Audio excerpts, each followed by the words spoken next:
what we're doing today. First of all, I sent you 2 emails, as I often do, this morning. Open one of those up, whichever one works for you. This is a classmate's homework that they turned in. So we have an introduction, we have a body paragraph. I'm going to move through this first part kind of quickly. Please stop me if something doesn't make sense. Our goal for today, first of all, is to talk about Joe Rogan. It's been a little while. We ended up doing Oliver all week last week, and that was largely due to just the homework you guys were turning in. That's just kind of what I had to work with. So I want to talk about Rogan, because we haven't touched on him in a while. That's a weird way to phrase that. Also, we're still thinking about 2 things primarily. Number 1, what are we trying to do in this paper? And of course I know that's critique, but what I mean is, what does that actually need to look like? Okay, this is a thing we should focus on. And then number 2, structurally, how do we build these paragraphs? We're kind of always doing that, right? So if it helps you to start with, when it comes to this introduction, do we have the parts, and are the parts doing what they need to do? Could they be improved in any way? That sort of deal. And I suppose we should do this quite quickly. What are the parts of an introduction? This is the part of the class where you guys heard me. Hook, optional. You can have a hook, which is optional. Good. And I know you guys know what a hook is generally, okay? Intro text. You intro the text. Roadmap. Do the roadmap. Okay. And Thesis. I mean, you guys knew that one. Yeah. All right. So to the best of your ability, do we have those 4 parts? And of course, are they doing what they need to do? Could we expand on anything, change something? Take a couple minutes, read through the intro, we'll talk about it.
All right.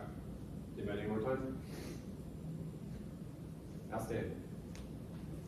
To begin with, I made a quick change. It was this way in the original draft. I just have to break the formatting for reasons that don't matter to you. But I think you would put quotation marks around that as they have it, because it's technically the super long title of the episode, so that works. Other than that, we'll start at the very top. Do we have a hook, first of all? I think so. How do we know? It's a sentence that looks like a hook and doesn't really do anything else. Okay. Sure. Are there any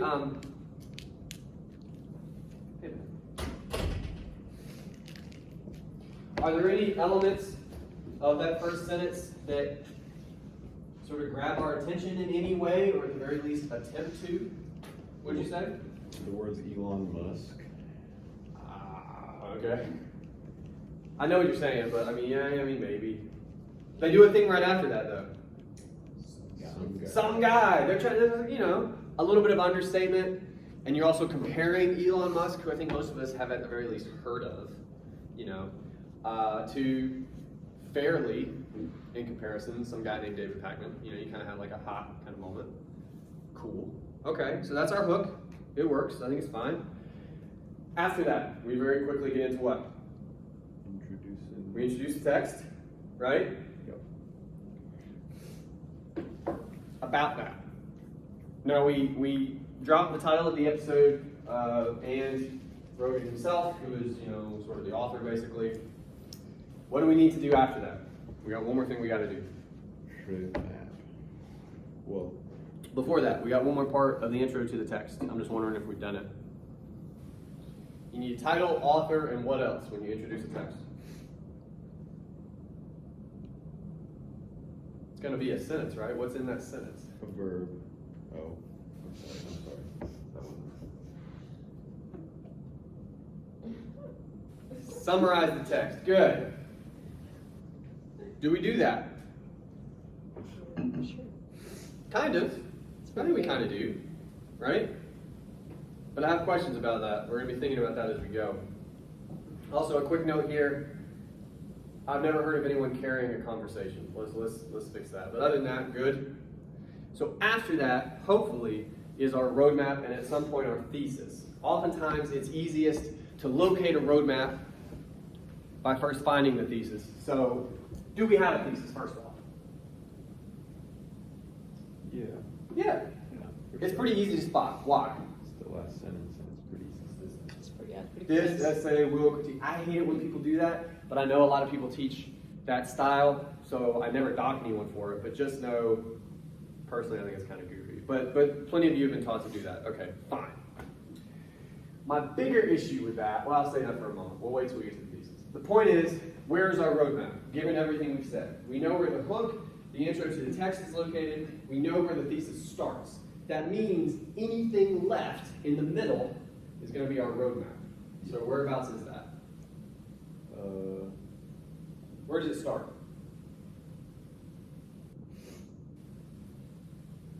In the podcast. Very good. And it ends there, right? That's our roadmap. Now, I've told you guys before, the two things that always occurs with your roadmaps, if you have them. You don't, sometimes you don't have them. Number one, it is the trickiest part of your introduction. It's the most involved. It's the thing you're least used to doing. So this is the part, primarily, if you're going to struggle with the intro, it's here, okay? Unfortunately, also, it's one of the most important, if not the most important elements of your introduction. Granted, you need a thesis. If you just do not have a thesis, that's a big problem, for sure.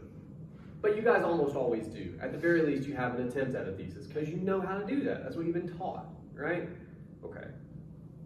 If you're going to have a good thesis, it's next to impossible without some kind of developed roadmap. And there's all kinds of reasons why. I'm not going to bore you with those right now. But understand that. That's a real thing. If you do not have a roadmap that's at least okay, it is so hard to have a decent thesis. Okay? To wit, what do we accomplish in this roadmap? What do we gain as a reader? It does do some things. What are we gaining here?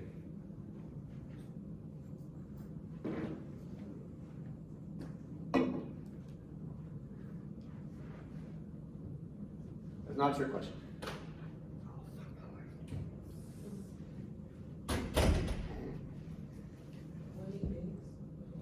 Or looking at anything What do you mean by that?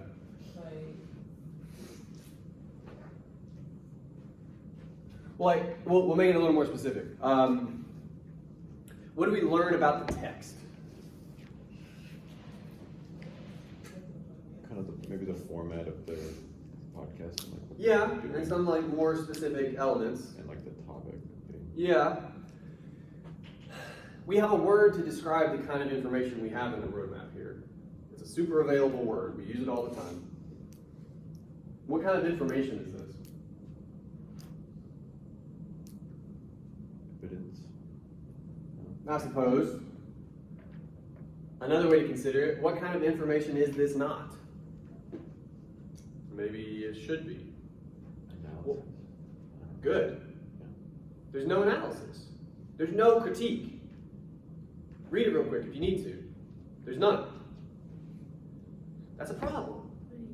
Yeah. Shouldn't the critique be in your body paragraph? It should be through the whole paper. Understand, and again, this is why we do this, okay? This is why we do the workshop.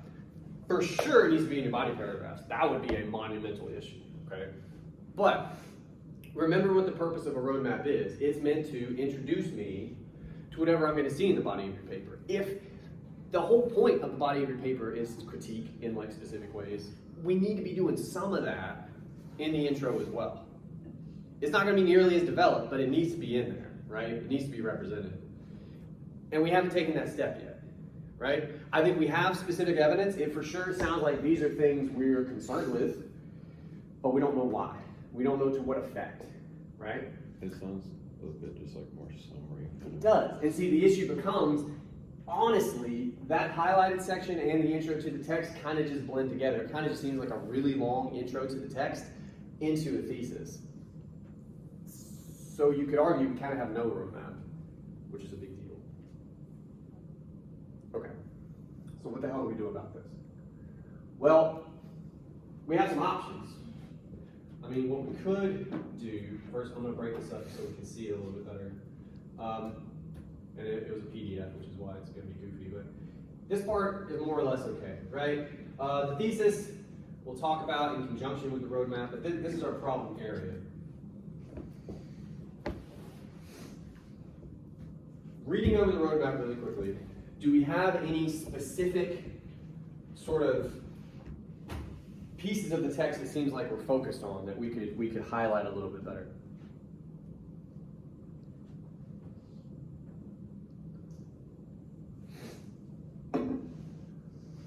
They're talking about like David Paucklin's experience with the kind of back and forth that he had on Twitter With like a woman trying to get him fired. yeah, the one. That seems like one thing they're really interested in. There's Yeah. one more.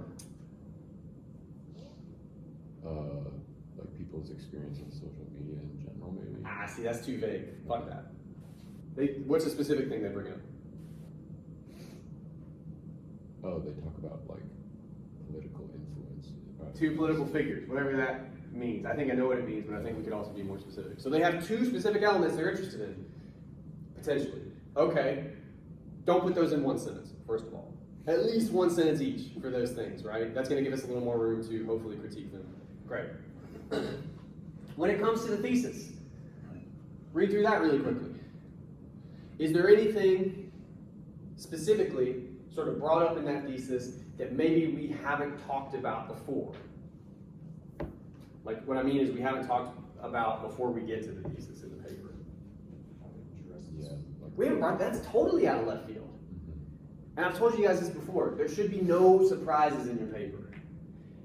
If it's important enough to appear in your thesis, it for damn sure needs to be discussed prior to, okay?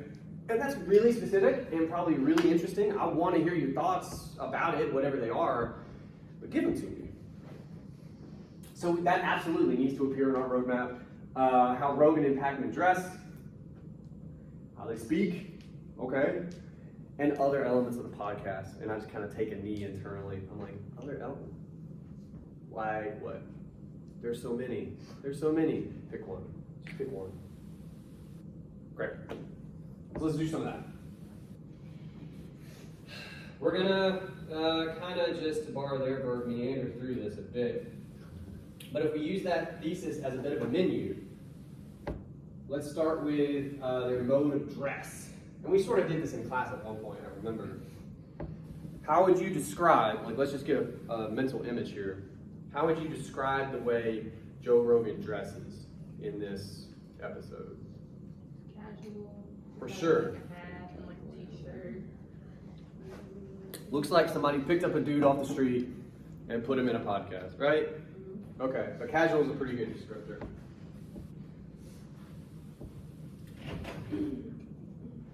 Yeah, I'll leave it there actually. yeah. Okay. What about Packman? Because apparently we're interested in both. He looks different. Doesn't he? He's more business Yeah, casual. doesn't he dress a little more? Yeah. So more professional than Rogan, but not professional. And that's an important distinction. Yeah. And I'm trying not to use business casual simply because we've used casual already, right? But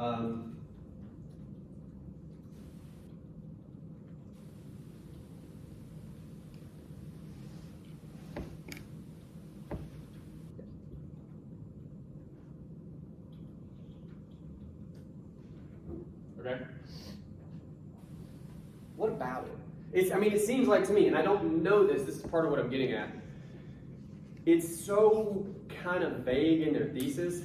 I don't know what they want to say about it. I have no idea if they're trying to compare the two or what. And so you're asking me as a reader to just guess. And that's essentially what we're doing here. We're just going to kind of, maybe this is what they meant. So if we're comparing the two, the way Rogan dresses, the way Packman dresses, how are we going to critique that? What does that do for the text, right? For the audience? Yeah.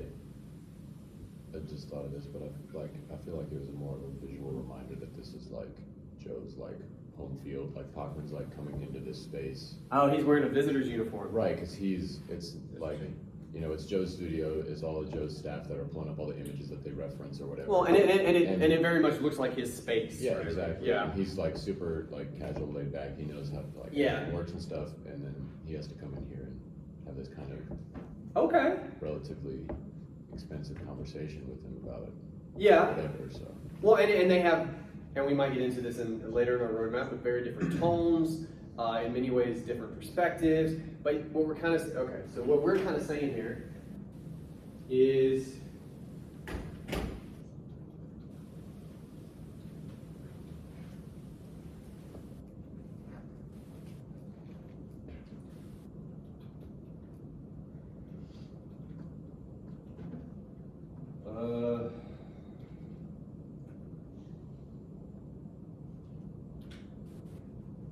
something like that, right?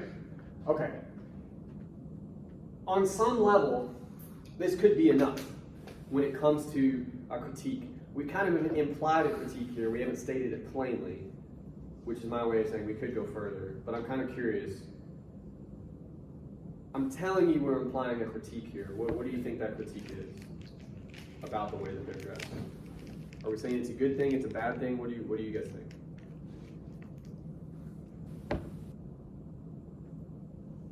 Honestly, we go either way, so we probably should define it. Huh? Yeah, maybe a bit. See, I would have gone opposite, but that's okay. Well, why do you say that? I hate to bring up credibility, but just makes it look a little less. I would push back on that hard, but okay, I'm curious to hear why you think that. You got to hit me with more than a shrug, dog. Come on. I don't know. I feel like usually you're gonna take somebody who's dressed. Well, but let's as much. No, I feel you on that. As far as let's try to be fair to the text, though, right? We have to remember this is not your standard like exchange on some news channel or anything, right? Like, is it fair to at least suppose in a podcast, like in that kind of a space? I would almost wonder if we're inclined to distrust Packman because he's like overdressed in a way, almost. You know what I'm saying? Like, I'm wondering. This is something we got to consider. Like, how do we view the disparity between these two? Does it alter the conversation, the way that we sort of ingest it, or does it? The road we were headed down, to be perfectly clear, we're kind of saying it helps, it's a visual indicator. This guy is sort of in this camp, this guy is sort of in this camp. And I thought we were headed toward, that's kind of a nice thing to just have that represented visually. Yeah. We could for sure, though, consider credibility instead. I just think it's murkier than that. It's. What do you guys think? In terms of their credibility when it comes to how each one of them is dressed? I think in this regard, given that it's a more casual atmosphere just in general, that maybe the credibility that's afforded to Pachman by his mode of dress is not like a significant uptick. So that's why I would like if this was where I was at, I would go more along the lines of it just being that visual reminder that like who's on what side of the street. Yeah. Well, so I almost wonder if we could combine the two, like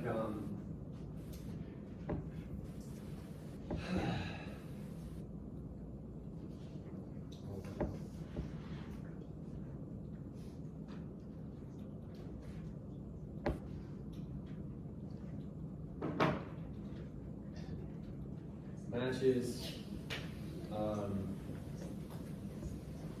we've already said attire and motive. Is there another way to talk about somebody's dress? Style? Sure, yeah.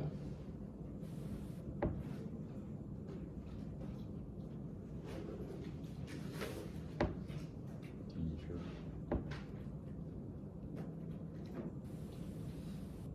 I think you guys are more now.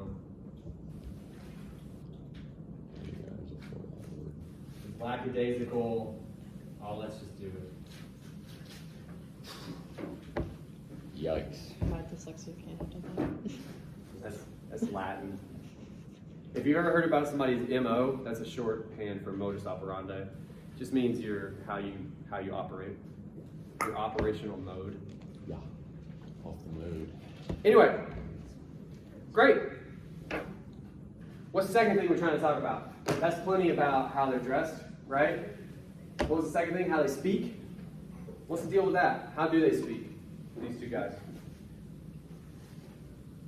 They're both incredibly articulate. They are. In a way that I think, especially if you've never seen the podcast, perhaps only heard about it because that's the world we live in, we form full opinions on things without ever actually, I mean, that's a real thing.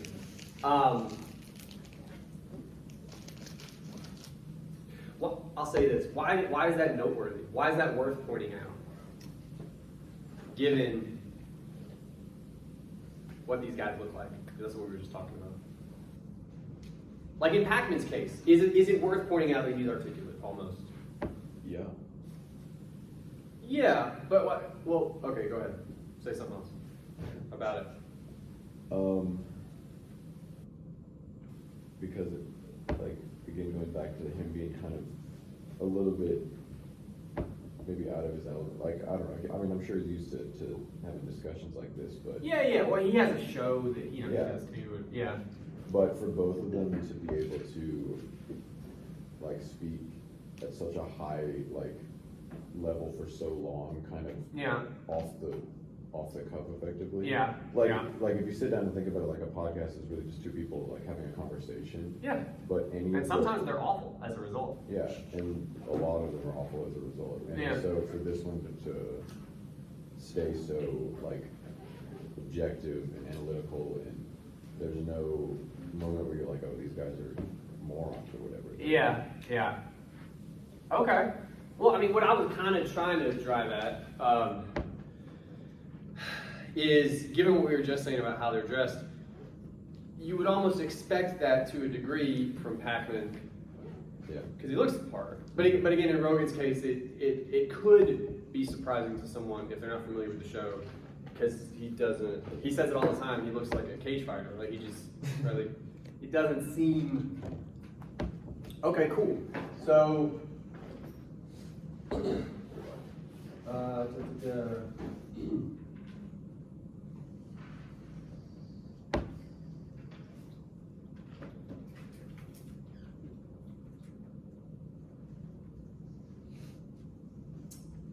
I don't know.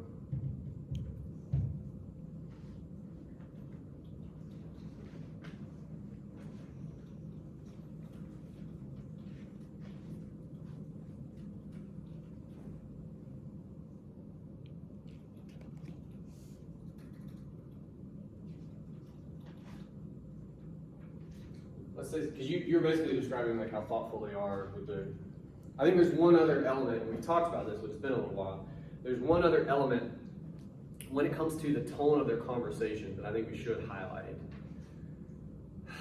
And it's I would argue, and we don't know that the student is because they haven't said yet, but I would argue that they almost go out of their way at a couple different points in the clip that we watched to do this. I'm thinking of Rogan in particular, when he's talking to Pac-Man, they clearly don't agree on some of the stuff they're talking about, right? But it's how they disagree that I think is worth noting. Does that make sense? Does that ring any bells for anybody? Feels like it now. How do they disagree, right? Super calmly and objectively. Yeah, they're polite, right? And they're respectful. Yeah, and Go ahead. I what I was gonna say, but yeah. Well, if we more or less agree that they're respectful of each other's differing opinions, why is that worth pointing out? What might be, like, how would we critique that? The fact that they're both, like, again, Rogan at one point says something like, we have it on the board. It was like, I can disagree, or I can see where you're coming from. I appreciate what you're saying, and I agree with you to a certain extent. Yeah. Or something like that is what we said. What about that they do disagree, but that they do it in that way? So what?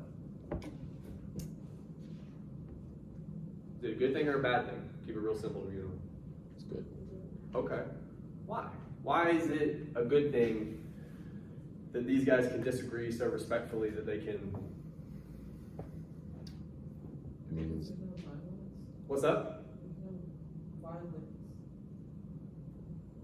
Like, you know how usually when arguments are, Okay. it's always violent. We're kind of used to that heat, right? Yeah, and this is, again, like, it's, I almost don't want to call it an argument, right? Even though it for sure is in the classical sense. It doesn't feel like what we're used to, right? It doesn't feel, it's almost strange in how polite they are to each other. It doesn't make the viewer uncomfortable. Yeah, which is something that could happen given what you're kind of describing. Yeah. The conversation doesn't ever like devolve to like any kind of like slippery slope or ad hominem kind of stuff where they're just like yelling at each other, both like. It sort of stays in that classical argumentative realm. Exactly, and that means that like basically any member of the audience who agrees with either one of them will still feel comfortable. Be like, oh, okay, I see. Like it's easier to understand both of their arguments regardless of like where the audience member who's watching it stands. Okay, so what we're all kind of driving at now is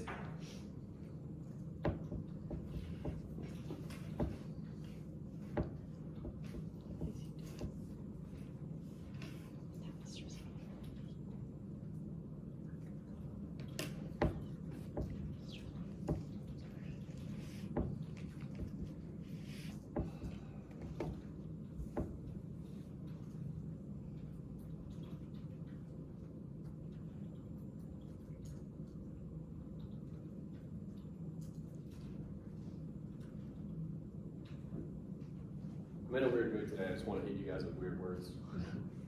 My asthma is like a poisonous soup, a fog. Write all this down. I'm just saying. All right. That's 2 pieces of a roadmap, and I like to draw your attention to this very quickly. How much fucking longer is that? Significant. Isn't that magical? So many of you, I know you are, you're worried about length. It's because you don't have explanation of your ideas, and you're not including things like the roadmap. Okay? So when I tell you to be specific, I know it's the hard part. I know it's the part that takes time, but when you do it, you no longer have to worry about length. 99 times out of 100, you no longer have to worry about length when you do this. Okay? All right. The other part of the thesis is other elements. That could literally be anything in the podcast, right? So that's a problem. I'm not trying to dump on the student here. You guys do this all the time. If you're going to mention other elements, either tell me what those elements are or just don't. Right? Because there's almost no point. Anyway, that doesn't help us in this particular exercise. I mean, we do mention here in our original sort of draft of the roadmap the thing with Amy Siskin where she tried to get him fired, and 2 political figures. I'm pretty sure he's talking about a reporter and a YouTube sort of commentarian guy. I don't know that I would qualify those as political figures, but so I don't know. The point I'm making here is we got a lot to work with. I don't know that they can work with all of that in their paper. Given what we've done in the roadmap, we for sure have sort of the germs of 2 body paragraphs right now, right? We're gonna have a body paragraph, it seems like, on how they're dressed and kind of how that reinforces their different perspectives, and that works well for the viewer and all that. That's body paragraph. We have another body paragraph about how that same difference of perspective and opinion is modeled in their mode of speech, but importantly layered on top of that is this like level of respect that doesn't alienate anyone, right? That's a whole other body paragraph. So we got 2. In this paper, I would think you only need 3, probably, you know? So we're gonna kind of leave that there, kind of unfinished. Yes? Do you like talk about the setting, like how it's set up? Could. It seems like you want to. So we can do Yeah. that for a second. Go ahead. I don't know, like with John Oliver, Yeah. I guess like I talked about how he did like the building and stuff behind him. Yeah. It was like set up kind of like a late night. No, it's for sure like, yeah. And then how it went to that, to the interview with Monica. So like, I just like, could you do that? But I don't know. Okay, well, no, 2 things. I mean, at this point we will, but number one, I just want to be clear. Only talk about, this is not what you're doing, but only talk about one text in your paper, right?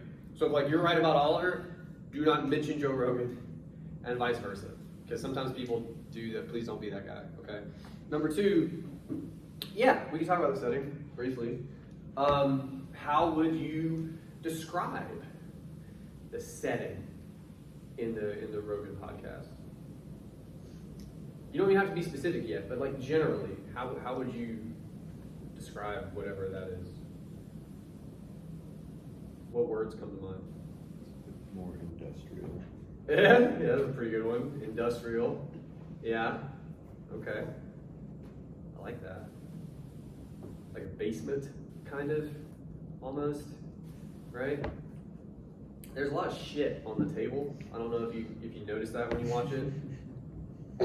A lot of it's pretty interesting, but it's also just random shit. I think I may have told you guys before, it's almost like the Cracker Barrel in hell, you know?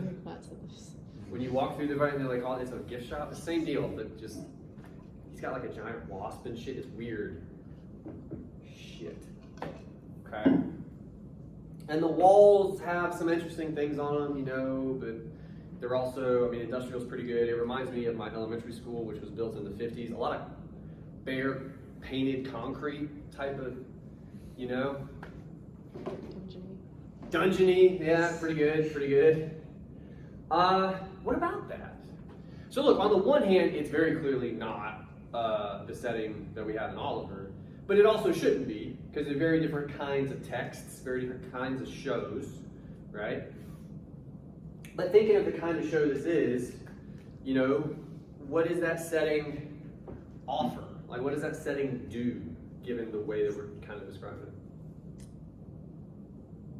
To me, part of it feels a bit more genuine, because like, Okay. just based on like how the show like has to work, given that it's a podcast. Yeah. It means that like there's not a huge amount of facade that they can put on any of this, you know. And that's reflected in how dressed down Right. the setting is. Yeah, the studio is just kind of like you said, it's literally just arbitrary stuff, and you're like, okay, they're just 2 dudes sitting in this kind of honestly kind of cramped room in the basement somewhere with microphones and a bunch of random shit everywhere. Okay. Yeah. So.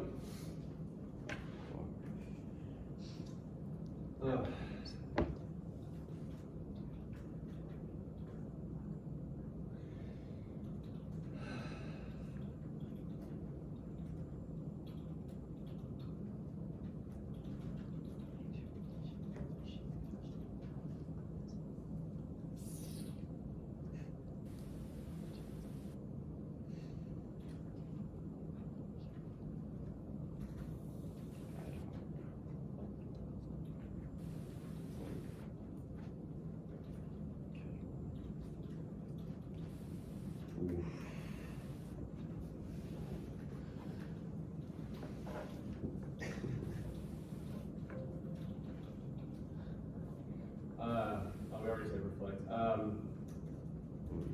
Reinforces. We were saying, you said there's like no facade, so the genuine nature of the conversation. I want to say it feels sterile, but there's so much random shit everywhere that we can't.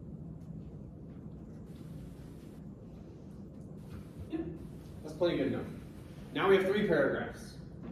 Does that answer the question you sort of asked? Good. All right. We're not going to mess with the thesis for time's sake, but also, I mean, honestly, at this stage, everything we said, you have to rewrite that guy. All right. Next day. I want to talk about a body paragraph, and God help us, we only have half an hour left. Quick review. There are 3 parts of a body paragraph. Let's go ahead and hurt me real quick. What are they?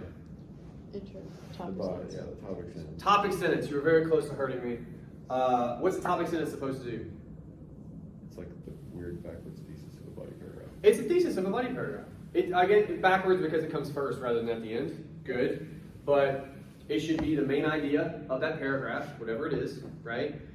And if your body paragraph is supposed to make an argument, which it is, then your topic sentence should be a claim, should be some kind of an argumentative position. So an excellent test of every topic sentence is this something I have to prove?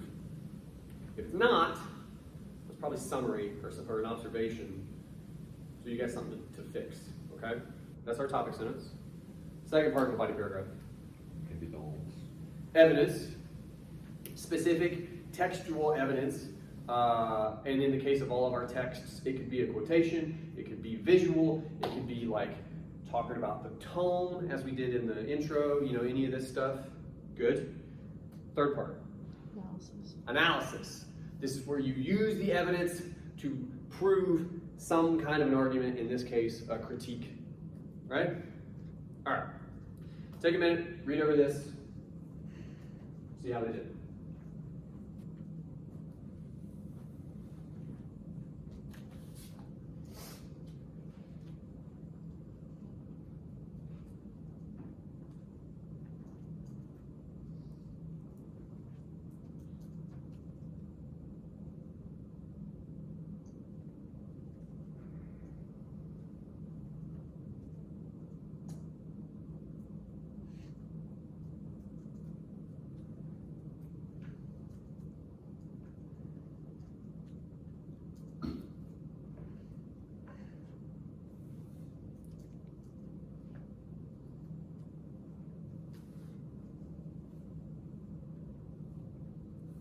Everybody good?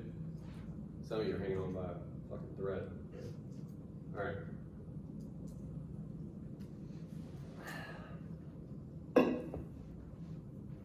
We're going to cut through some of this for the sake of time, but also it just makes sense this way. We don't really have a topic sentence. We don't. We for sure have an attempted one, which I'm going to say again, is important. Sometimes you guys don't even attempt one. Be wrong. Give it a shot, right? And in that first sentence, I mean, we even have the transitional sort of phrase regarding the first topic. Like they're trying to build a topic sentence. Good. Okay. But after that, why do I say we don't have a topic sentence? What do we sort of get into super, super quickly? Or just summary. Well, summary, but it's very specific. So they're really trying to do what? Give us some evidence. This is evidence. Now here's the important question. Where does our evidence stop in this paragraph?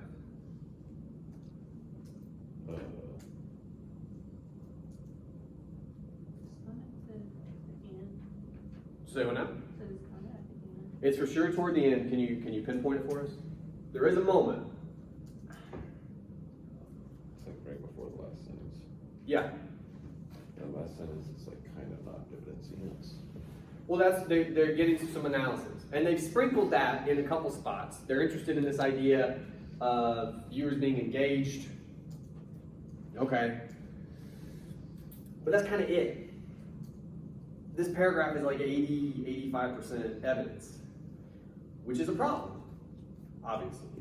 But like I say to you guys all the time, when you're drafting, again, even if you think you know what you want to talk about, usually you have super vague notions, you really have no clue, and this is them figuring it out on the page. They're giving us way too much evidence because in their brain they're going, maybe this, maybe that, maybe this thing, and they just keep rolling through all of it, and they start to get some momentum right toward the end of the paragraph, and then the shot clock runs out, and they start a new paragraph. So when it comes to looking at your own work, and you guys do this sort of thing a lot, okay? The trick is, you gotta go back, you gotta be honest with yourself. Do I have a lot of evidence? Do I have a lot of summary type observation stuff? If I do, let's pick 1 or 2 things at most and stick to those. Cut the rest. What can I do with this piece of evidence, right? So the first thing we have to try to do, and this may not be what the student decides to do because we cannot be in their head, okay? But given what they're talking about the story with Siskin, she tried to get him fired. We have all kinds of things we could choose from, honestly. And I'm just curious, given what they have, given any memory you might have of that portion of the episode, what's something we could try to dig into, do you think? We could try to focus on. We legit have like 20 things we could do, but we gotta pick one.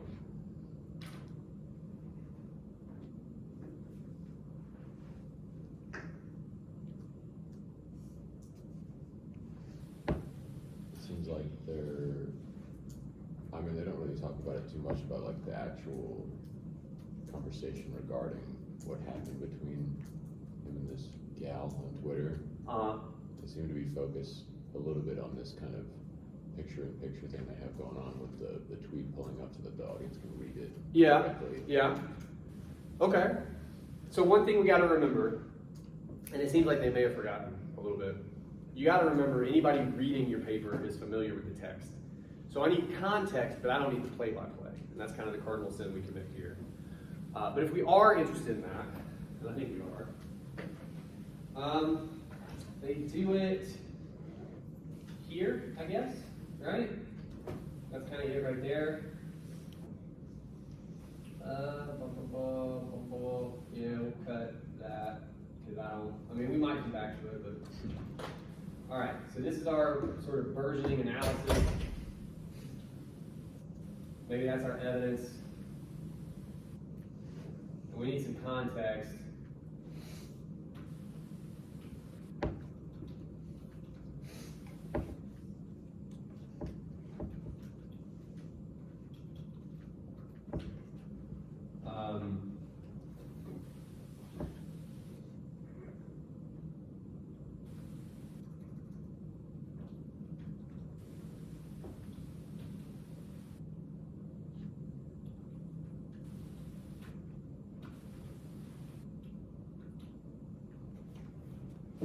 That's kind of a long sentence. Personally, I would say we probably need to break it up somewhere, but for our purposes, it's fine.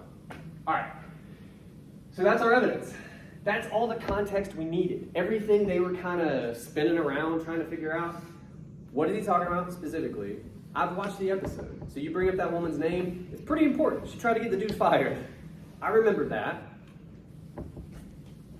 He gets into what their exchange, like the nuts and bolts of it, and what we're focused on is this picture-in-picture aspect where they kind of have the tweet up on the screen so we can see it as a viewer while he talks about it. Cool. What they say about it, bringing up the tweet, while Packman reads it, helps viewers stay engaged rather than relying on Packman's words. Viewers can see the source directly, they can read along. So what? We'll start there. We may have more to say, but they give us a little bit. So what? Is that a good thing? Is it a bad thing? We can keep it super general right now. What do you guys think? That's like a half minute. I gotta sneeze so bad. Oh, hell, that's the worst. Is it helpful or unhelpful that they have this tweet up while dude is talking? What do you think? I don't like it. You don't like it? Well, you could easily go either way. Let's go down that path for a minute. What about it? It's like a visual distraction. It's distracting? Yeah. Potentially, yeah. To me anyway, but. No, I mean, again, I'm if I straight up don't buy something, I'll let you know. So you're all right. Expound upon that if you could. Wait. Well, I am distracted incredibly easy. Yeah. And let's be real, it's like a common thing. Yeah, it is. It is. Now more than ever, probably. Yeah. But it's like I almost couldn't focus on what they were saying because I'm too busy rereading the tweet. Okay. That doesn't feel unfair, to be honest with you. Mm-hmm. Okay. Now look, at this stage, given the tone of what they've said, I think we're going in a completely other direction from the direction they're going in. And I just want to say, we could easily go positive here. I think that's what the original author wants to do. And I just want to remind them, but also all of you, just because we make an argument in class where we say a certain thing doesn't mean you can't go the other way, right? But this is the path we've chosen. So,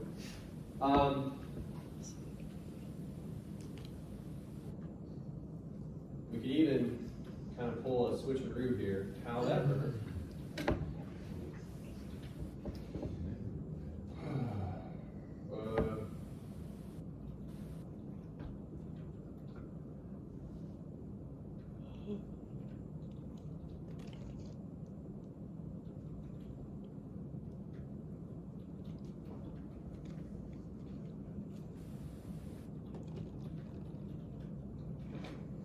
oh, we said visual many times. Is there another word for that?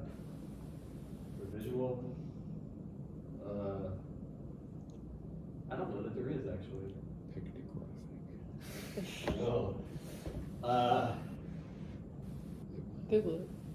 I mean, yeah, that's Like- almost too top shelf. Whoa. We'll just punt on it. Sure. Themselves given to outside stimuli.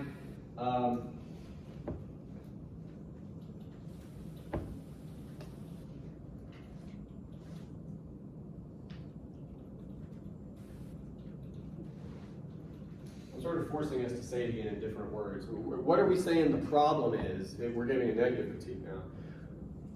What might the problem be with these two guys are talking about a super specific episode? There's a lot of moving parts, right, that you as a listener have to kind of hang on to as they're talking in real time. And while that's going on, there's just a little thing right here that's like the tweet in question. It's a lot of just back and forth for your eyes and your mind. And this maybe bring up something that we don't need to talk about, but I thought it was kind of redundant considering they could have just read the tweet as opposed to having a visual of the tweet. You know what I mean? No, I get it. So you're kind of saying two things. So we'll do the first one first. In other words,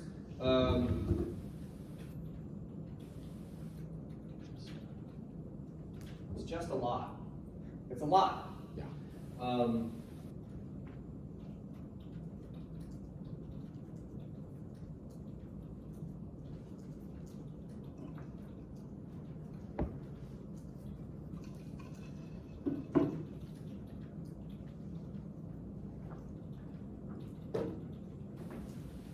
With on-screen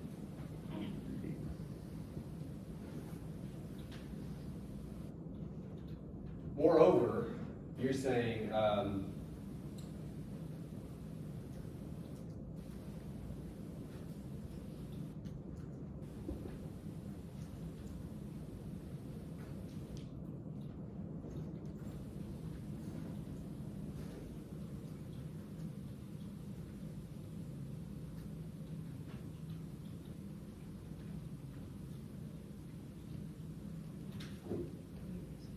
right?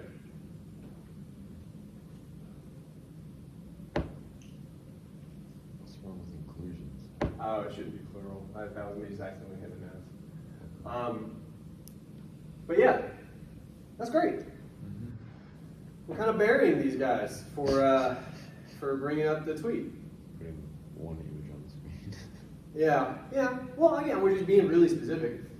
So if we're going to cap this off, I think we, given time, probably should. What are we saying about? I'll put it to you this way.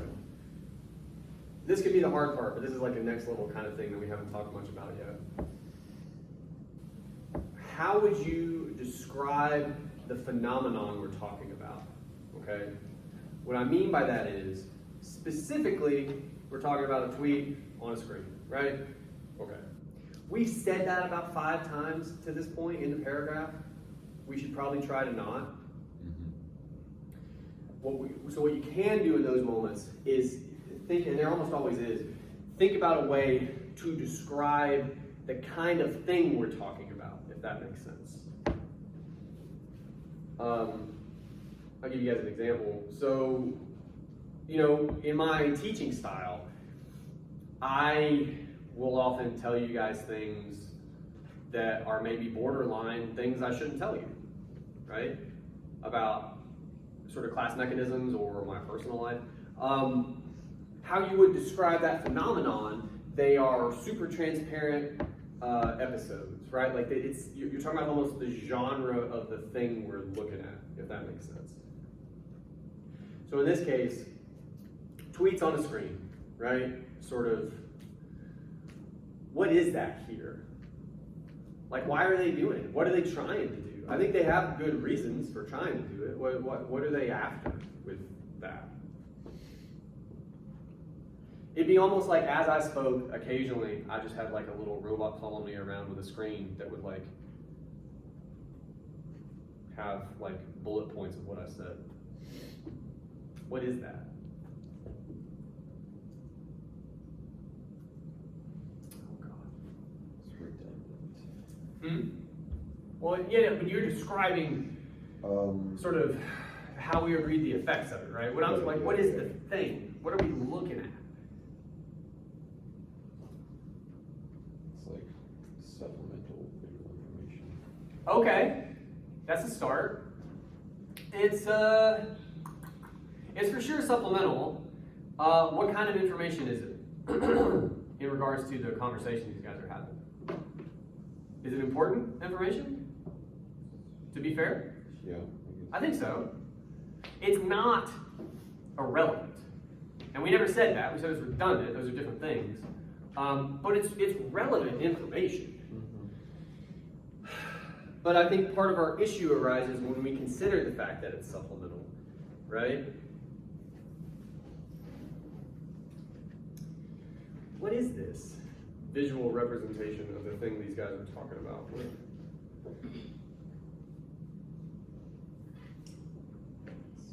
Evidence, as opposed to like just word of mouth, like it's something you can see, so it's not just him reiterating is the actual thing. Reiteration is nice as well, though, right? Like, if we're thinking about how to describe it.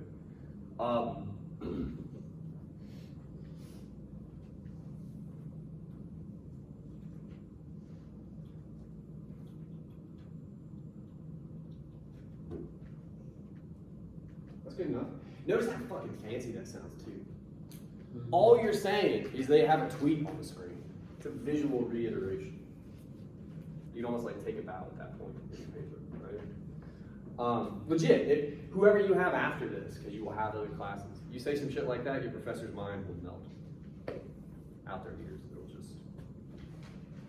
This visual reiteration, okay, that is the phenomenon we've identified in the paragraph. Does what? What are we saying about it? We're just trying to put a capstone on our argument now. This visual reiteration, we've said all kinds of things about it, we're trying to sum it up. What does it do? How are we critiquing it?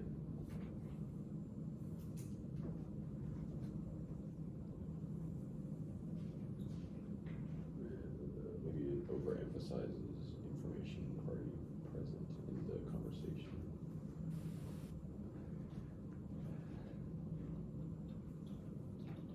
Also, it's gonna bother me with that. It's still there. Recaps information.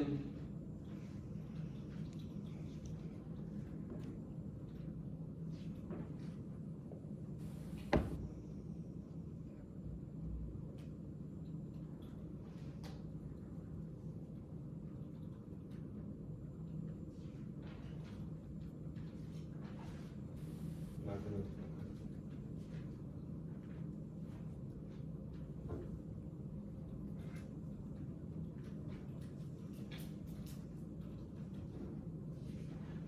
What? I just want to drive home our critique here. this one moment in the episode, we had a good verb actually for what got us to why this isn't a great thing. We said it does what? Distracts. Good. I'm curious. Is there a synonym for that we could use? Only because we've said distract a few times. Can we describe distraction? What is distraction? What are we worried about if we're talking about distracting a viewer? Their focus and their attention. Yeah, pulls their focus.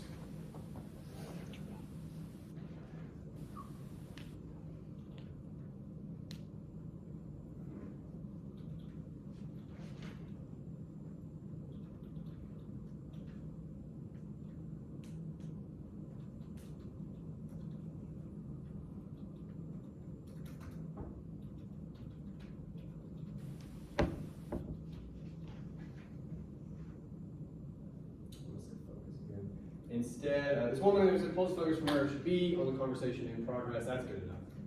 Yeah. All right. So what do we have?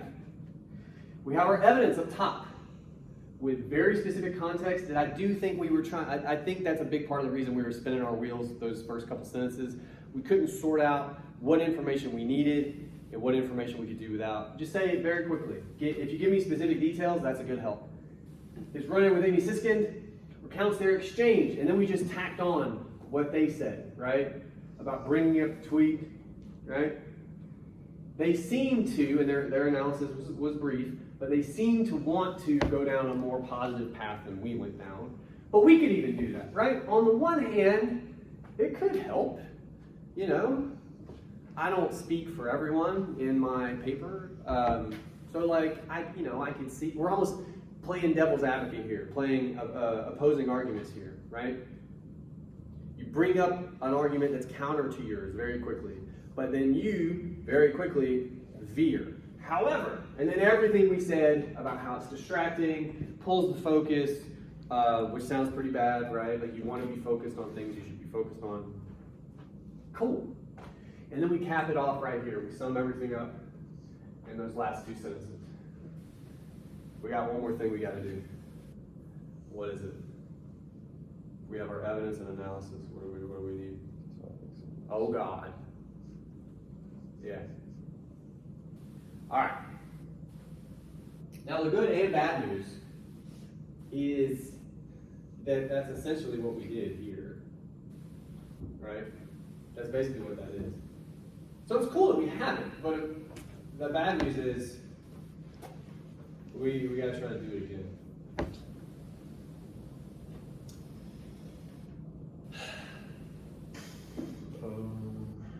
Well, I'm going to help you a little bit. So look, we've already described the phenomenon. I don't know that we should do that again. That's just weird. But we can think about maybe almost what we ended up saying in those last two sentences. I don't know, are they still on the screen? Yeah, they are. What are we ultimately interested in when it comes to talking about this phenomenon? Like we had a negative critique, so we took issue with this thing. But what does the phenomenon do? That's what we're really invested in. What's the problem? Oh shit. Good. All right, so how are we going to talk about the fact that it distracts?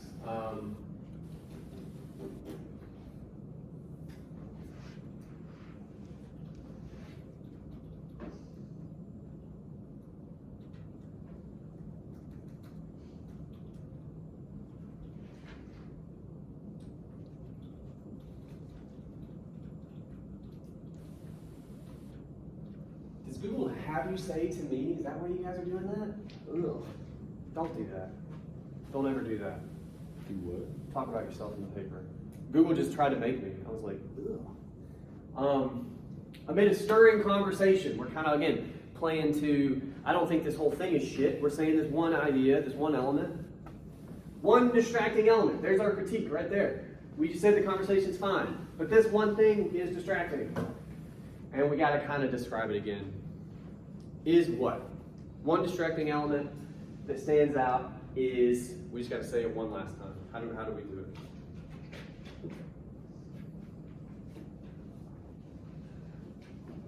I'll give you guys a little bit of runway. Their decision to what?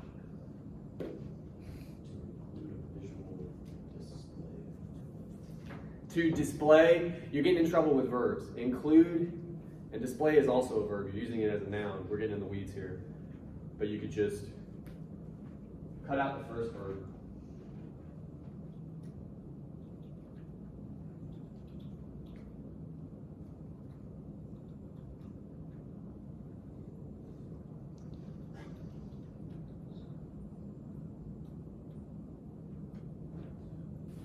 This body paragraph. It was great. Topic sentence, evidence is specific but concise.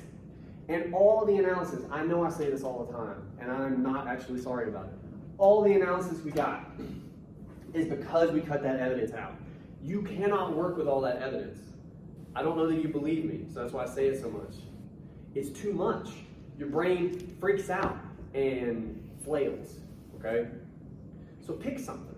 Even if it's wrong, even if you pick a thing and you can't do anything with it, well then trash that and pick something else, right? But pick a specific thing. Work with it, just like you do in class. You guys can do this stuff. Tell me why it's good, tell me why it's bad, tell me why it's in between, I don't know. And once you do that enough and you come to like a kind of conclusion about it, then you gotta do the less fun thing and figure out how to say it at the top of the paragraph. But if you do that every time, you will do well on the paper. You will. Questions about any of that? Some of you have been zombies for the past half hour, so I'm just... Okay.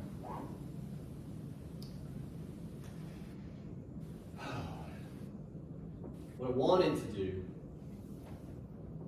was have you guys draft, but I kind of thought we wouldn't have time.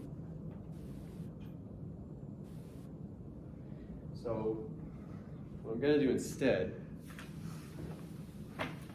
is play dodgeball. No, God, wouldn't that be wild? I just have it, just like peg Alexis. I don't know, you were just there. If I was going to, you'd be right there. So, anyway, what we're going to do instead, I thought that was funny, I appreciate it. I will let you guys go.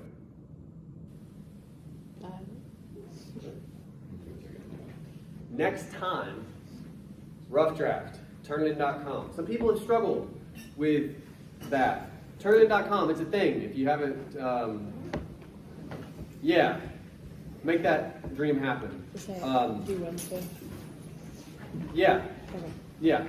Rough draft due Wednesday. It'd be a really good thing for you to do. It would help your future self out a lot. Other than that, as you all run screaming out of here, apparently, yeah, that's it actually. Fuck it. I'll see you Wednesday. Thank you.